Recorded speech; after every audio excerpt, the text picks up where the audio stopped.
आइए दोस्तों, इस वीडियो के माध्यम से हम लोग जानते हैं कि लेखपाल की उत्पत्ति कैसे हुई। तो देखिए, सबसे पहले लेखपाल को हम पटवारी के नाम से जानते थे। तो पटवारी की उत्पत्ति कब हुई उसको हम जानेंगे। तो देखिए, लेखपाल को सबसे पहले हम क्या कहते थे, लेखपाल जो इस समय हम लोग लेखपाल बोल रहे हैं और 19 जून को इसका लेखपाल का एग्जाम भी होने वाला है। तो लेखपाल को हम पटवारी के नाम से जानते थे। ये पटवारी कब उत्पन्न हुए, तो पटवारी शेर शाह सूरी के समय, पटवारी प्रणाली जो है ना, ये शेर शाह सूरी के समय, शेर शाह सूरी के समय पटवारी प्रणाली बनाई गई। अब ये पटवारी होते क्या हैं, तो मतलब जो उस समय जमींदार होते थे तो उनके पास जो भूमि होती थी तो उनकी जो देख रेख करते थे, उनके बारे में जो जानकारी रखते थे, उन्हीं को हम पटवारी कहते हैं। अब उस समय पटवारी को हम कई नामों से जानते थे। पटवारी के अन्य नाम आप याद कर लीजिए। अगर पूछा जाए पटवारी के अन्य नाम, मतलब पटवारी को हम क्या क्या कहते थे, तो उस समय हम पटेल कहते थे, ठीक, पटेल, शान बोगरू, पटवारी को हम शान बोगरू के नाम से जानते थे, या उसे कारनाम अधिकारी भी कहते थे, कारनाम अधिकारी, का नाम अधिकारी। तो अब बात आती है कि जो पटवारी हम पहले कहते थे, तो ये लेखपाल कब बना दिया? पटवारी का नाम बदल के लेखपाल कब किया गया? लेखपाल कब किया गया? तो देखिए, लेखपाल कब किया गया, तो चौधरी चरण सिंह जब प्रधानमंत्री बने, चौधरी चरण सिंह 1979 में एक प्रधानमंत्री बने, और एक ऐसे प्रधानमंत्री हैं जो कभी लोकसभा में कदम तक नहीं रख पाए, क्योंकि इनकी सरकार बनी जुलाई 1979 में और जनवरी 1980 आते आते इनकी सरकार गिर गई। लेकिन इन्होंने पटवारी शब्द को हटाकर कहा कि पटवारी को क्या कहा जाएगा, लेखपाल कहा जाएगा। यानी कि तब से, मतलब 1980 के पहले पटवारी कहा जाता था, मतलब 1980 के बाद क्या कहा जाने लगा, लेखपाल, जिसका एग्जाम है 19 जून को। तब हम जानते हैं कि जब आप लेखपाल बनेंगे, और लेखपाल आप जब बनेंगे तो हमारे तरफ से आपको अग्रिम शुभकामनाएं। तो जब आप लेखपाल बन जाएंगे ना, तो आपको काम क्या करना होगा, तो देखिए, काम आपका यही होता है कि जो गांव स्तर पे, जब आप गांव स्तर पे आप अधिकारी कहलाएंगे, और अधिकारी जब कहलाएंगे तो उस गांव का अधिकारी होंगे, यानी उस गांव के आप मालिक होंगे, एक तरह से कहेंगे। तो जब गांव में आग लग जाए, कोई पशुओं में रोग फैल जाए, चाहे कोई भी विपदा आ जाए, तो आप उस गांव का निरीक्षण करके कानूनगो के पास रिपोर्ट लगा देंगे, ठीक, यही आपका काम रहेगा। इसके अलावा आप आय, जात, निवास इत्यादि कई ऐसे दस्तावेज होते हैं जो आप तैयार करेंगे, ठीक। तो जब आप लेखपाल बनेंगे तो आपको एक क्षेत्र दे दिया जाएगा, मतलब उसमें 4-5 गांव होंगे जिनको हम हल्का के नाम से जानते हैं। क्या जानते हैं? हल्का। हल्का ऐसा क्षेत्र जो एक लेखपाल के अंतर्गत काम करने का अधिकार होता है, उसी को हम हल्का कहते हैं। जब आप हल्का के अधिकारी बन जाएंगे तो आपके अंदर में जितने गांव होंगे ना, तो गांव जो होंगे उनको उस गांव के अलग अलग आपको नक्शा दे दिया जाएगा, ठीक। आपको अलग अलग क्या कर दिया जाएगा, नक्शा दे दिया जाएगा। मान लीजिए आप लेखपालपुर गांव के, मान लीजिए कोई गांव है जिसका नाम है लेखपालपुर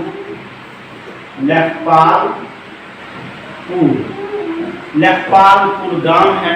तो जब इसका नक्शा आपको दिया जाएगा ना, तो इसकी चौहद्दी होगी। तो चौहद्दी क्या होती है, तो इसके चारों ओर जो सीमा होती है, तो उसका नाम दिया जाता है। मतलब इस गांव के, मान लीजिए इधर, ये जो ऊपर दिख रहा है, ऊपर जो दिख रहा है ना, मान लीजिए इसे गांव होगा, तो ये जो बाएं हाथ पे होगा उसका, मान लीजिए इधर पक्की सड़क गई है, तो ये इसकी चौहद्दी इधर पक्की सड़क हो जाएगी, और इधर देखेंगे तो मान लीजिए कच्ची सड़क है, तो इधर कच्ची सड़क लिखा जाएगा, ठीक। और इधर मान लीजिए नहर है, तो ये नहर हो गया, और इधर मान लीजिए कोई दूसरा गांव है पटवारी, ठीक।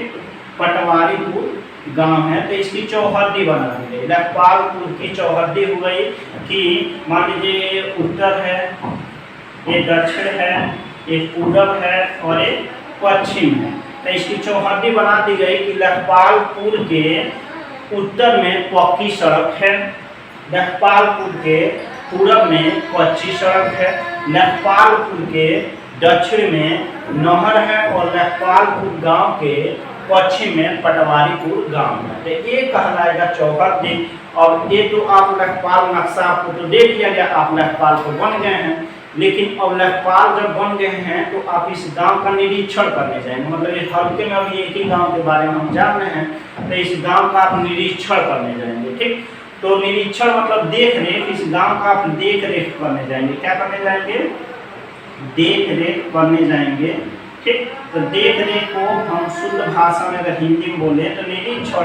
आप अपने भाषा में जब आप बोलेंगे ना लेखपाल के भाषा में, तो लेखपाल के भाषा में इसी को हम पड़ताल बोलते हैं। क्या कहते हैं? पड़ताल। तो आप पड़ताल करने जाएंगे उस गांव के बारे में। तो इस गाँव में एक जो गांव है ना, इस गाँव में कई लोग होंगे, बहुत सारे लोग होंगे।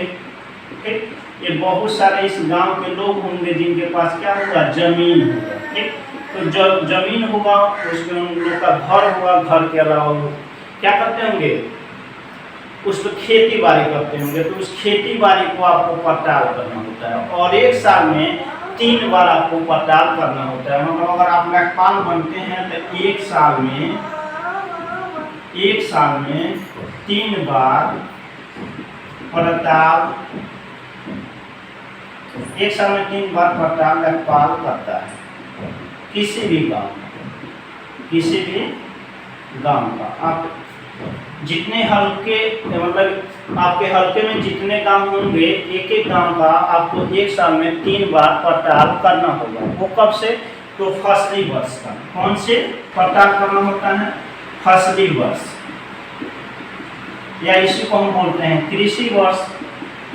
कृषि वर्ष, और बात आती है कि कृषि वर्ष का होता है। तो कृषि वर्ष की जो अवधि होती है ना, तो जब धानवा बोया जाता है, धान जब बोया जाता है, धान कब बोया जाता है? जब पेक पाक को मेढक करते हैं तभी बोई जाती है। अब मेढक जब पेक पाक कब करते हैं? तो करते हैं जून से जुलाई में खूब बोलते हैं, पाँव पाँव पाँव पाँव खूब बोलते हैं। ठीक, तो ये जून जुलाई में का बो दिया जाता है दोस्तों? धान बोई जाती है। धान जो होती है उसको हम कौन सा फसल बोलते हैं? खरीफ फसल बोलते हैं। खरीफ कब बोई जाएगी? जून जुलाई में बोई जाती है। तो जून जुलाई में आप पड़ताल करने थोड़ी जाएंगे। धानवा जब बोआ जाएगी तब आप पड़ताल करने जाएंगे। तो पड़ताल करने कब जाएंगे? अगस्त में। ठीक, तो अगस्त में जाएंगे, लेकिन ये जो फसली वर्ष है वो 1 जुलाई से गिना जाता है। 1 जुलाई से लेकर 30 जून तक फसली वर्ष होता है। ठीक, 1 जुलाई से लेकर 30 जून तक फसली वर्ष होता है। लेकिन आपको कब जाना है पड़ताल करने? तो आपको एक साल में 3 पड़ताल करना है। तो आप पहला पड़ताल करेंगे, फिर से दूसरा पड़ताल करेंगे, ठीक, और तीसरा पड़ताल करेंगे। 3 को आपको पड़ताल करना है। 3 पड़ताल करना। और ये पड़ताल हम देख रहे कि किसका करेंगे? तो आपको फसल का करना है। तो कौन कौन फसल कब पड़ताल करने जाएंगे? तो जब ये धानवा बोआ दिया जाएगा ना, धानवा बोआ जाए तब आप जाएंगे। तो खरीफ फसल का एक बार आप पड़ताल करने जाएंगे। तो खरीफ फसल जून जुलाई में बो दिया जाता है। तो थोड़ा वो धान जब बड़ा हो जाएगा तो आप 1 अगस्त से अपना डायरी उठाएंगे। 1 अगस्त से आप इसका पड़ताल करेंगे। खरीफ फसल का 1 अगस्त से आप पड़ताल करना शुरू कर देंगे। तो निरीक्षण करेंगे, घूम घूम कर देखेंगे कहाँ कहाँ धान बोया गया है। ठीक, जिस गाँव में जाएंगे उससे पड़ताल करेंगे वो कितना इसमें धान बोया गया है। उसके बाद जब दूसरा पड़ताल आप करेंगे ना, तो दूसरा पड़ताल धानवा जब कटा जाता है तो गेहूँ बोया जाता है। क्या बोया जाता है? गेहूँ। और गेहूँ के समय में कोई फसल बोई जाती है, जौ, ये सब, तो उसको हम बोलते हैं रबी फसल। कौन सा फसल? रबी फसल। और रबी फसल कब बोई जाती है? तो रबी फसल बोई जाती है अक्टूबर नवंबर में बोई जाती है ना। अक्टूबर नवंबर में रबी फसल बो जाती है, तो जब गेहूं बो दिया जाएगा तो फिर से अपना डायरी आप उठाएंगे, क्या करेंगे, डायरी उठाएंगे और फिर से जाएंगे पड़ताल करने, तो पड़ताल करेंगे 1 जनवरी से। 1 जनवरी से आप पड़ताल करके फिर से इसका ब्यौरा आप तैयार कर लेंगे। 1 जनवरी से 2 तो पड़ताल आप कर लिए, धान के, गेहूं के। एक और फसल होता है जब खीरा, लालमी, तरबूज, काकड़ी ये सब आता है, तो उसे हम बोलते हैं जायद फसल। कौन सा फसल, जायद फसल, जायद फसल बोलते हैं। जायद फसल का पड़ताल आप करेंगे 1 मई से, 1 मई से। तो नक्शा का आप 3 बार 1 साल में पड़ताल करेंगे किसी भी गांव का, ठीक। तो जब गांव का जब आप पड़ताल कर लेंगे ना, लेखपाल का पड़ताल कर लिया 3 बार, 1 साल में 3 बार पड़ताल किए हैं, तो इससे ब्यौरा आप इकट्ठा करेंगे, ठीक। तो ब्यौरा जो इकट्ठा करेंगे, जो आप इससे रिपोर्ट पाए, इससे जो आप परिणाम पाए, तो उसको जो तैयार करते हैं एक कागज आप तैयार करेंगे, ठीक। इससे पड़ताल से जो ब्यौरा पाएंगे, पड़ताल से ब्यौरा किसका कर रहे हैं, कृषि का, किसान का ना, कृषि का, धान गेहूँ का कर रहे हैं, लालमी उलमी का पड़ताल कर लिए। तो पड़ताल करेंगे तो कृषि का एक ब्यौरा तैयार करेंगे। तैयार जो ब्यौरा करेंगे ना, वो खसरा होगा। क्या होगा, खसरा। तो आप कहेंगे कि जो लेखपाल पड़ताल करता है और जो कृषि का वो जो ब्यौरा पाता है, तो एक रजिस्टर तैयार करता है। वह रजिस्टर को हम क्या करते हैं, खसरा करते हैं। क्या करते हैं, खसरा करते हैं। आई बात समझ में। लेखपाल द्वारा जो पड़ताल धान, गेहूं, मुरई, लौकी, भंटा का जो पड़ताल किया जाता है, उसके द्वारा जो रजिस्टर तैयार किया जाता है, उसी को हम क्या करते हैं, खसरा, खसरा करते हैं। अभी खसरा आपको आ गया समझ में, ठीक। तो खसरा जो होता है वो किसका पड़ताल करता है, तो गांव में जो लोग रहते हैं ना, मान लीजिए गाँव में नीरा हो, घोड़ा हो, लंगड़, बंगड़ सब लोग हैं, तो उनके नाम से जमीन है, क्या है, जमीन है। तो ये जो जमीनियाँ हैं ना, तो उनके लिए कागज दिया जाता है, एक प्रकार का कागज होता है। मान लीजिए घुरव का जमीन है, तो उनके पास एक कागज दिया जाता है। तो मान लीजिए घुरव के घर में 5 लोग हैं, तो उनको एक ही कागज दिया जाएगा, उसमें 5 लोगों का नाम लिखा जाएगा, ठीक।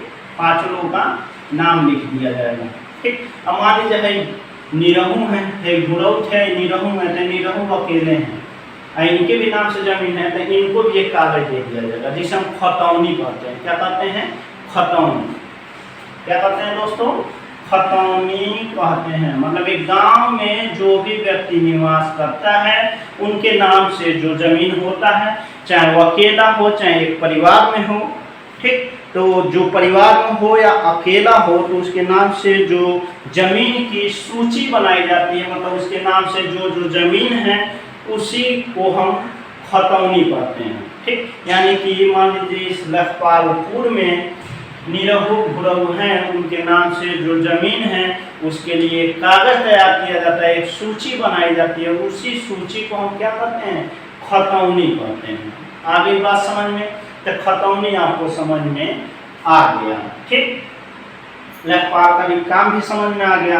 अब खतौनी के जो है दोस्तों, ये खतौनी जो है ना, तो खतौनी को पहले दूसरे भी नाम से जाना जाता था, खेवट। एक नाम आएगा, आप क्या क्या सीख लिए दोस्तों, नक्शा, नक्शा समझ में आ गया, फिर से खसरा, खसरा समझ में आ गया, खतौनी, खतौनी भी समझ में आ गया।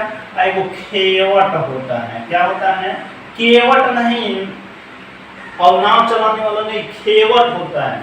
खेवट जो पहले दबंगई करके जमीन रख लेते थे, जिनको हम जमींदार कहते थे, ठीक। तो जो जमींदार होते थे, उनके पास जो जमीन होता था, उनके पास जिस रजिस्टर में उसका लेखा जोखा करते थे, उसी रजिस्टर को हम खेवट के नाम से जानते थे। आई बात समझ में दोस्तों।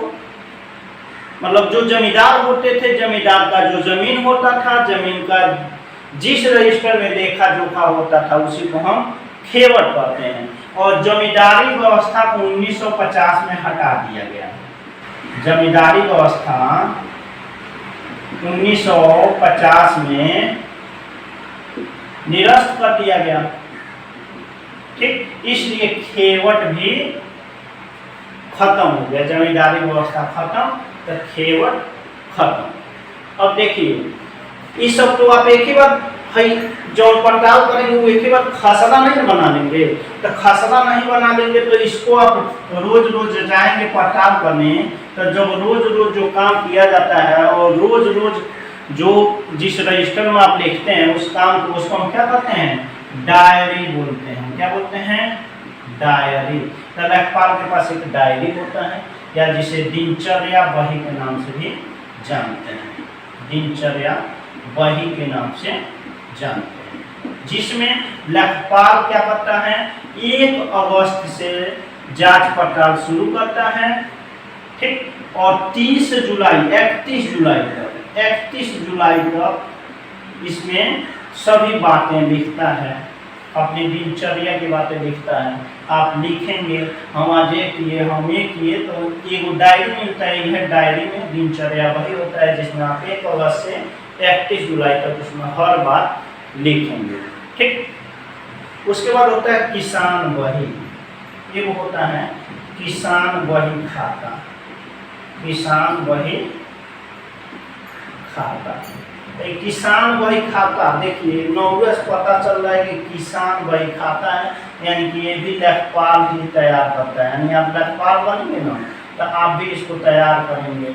और जिस नाम मतलब जो किसान होता है उसके नाम से जो जमीन होती है उसकी जो रजिस्टर तैयार करता है उसी को किसान बही खाता के नाम से जानते हैं। अब एक और शब्द होता है दोस्तों, दाखिल खारिज। दाखिल खारिज। ठीक, तो पहले दाखिल होता है तब तो खारिज होता है। ठीक, तो ये क्या होता है, तो ये जानते हैं क्या होता है दाखिल और खारिज। ये मान लीजिए है ये लेखपालपुर गांव में है निरहू का जमीन है। ठीक ना, निरहू का जमीन है और निरहू अपना जमीन बेच रहे हैं और भुरऊ खरीद रहे हैं। ठीक ना, तो ये निरहू का जो जमीनवा है, ये निरहू जो है अपना जमीन भुरऊ से बेच रहे हैं, तो इनका नाम यहाँ से हटा दिया जाएगा। इस जमीन से इनका नाम काट दिया जाएगा। ठीक, खारिज कर दिया जाएगा और इनका नाम इस पर चढ़ा दिया जाएगा। तो अभी खतौनी जो है मान लीजिए गाटा संख्या 105 था, गाटा संख्या 105 था, मतलब ये जमीन का जो संख्या था 105 था। अब ये निरहू का नाम यहाँ से हटा के भुरऊ का नाम यहाँ पे चढ़ा दिया जाएगा और भुरऊ का हो जाएगा 105 गाटा संख्या।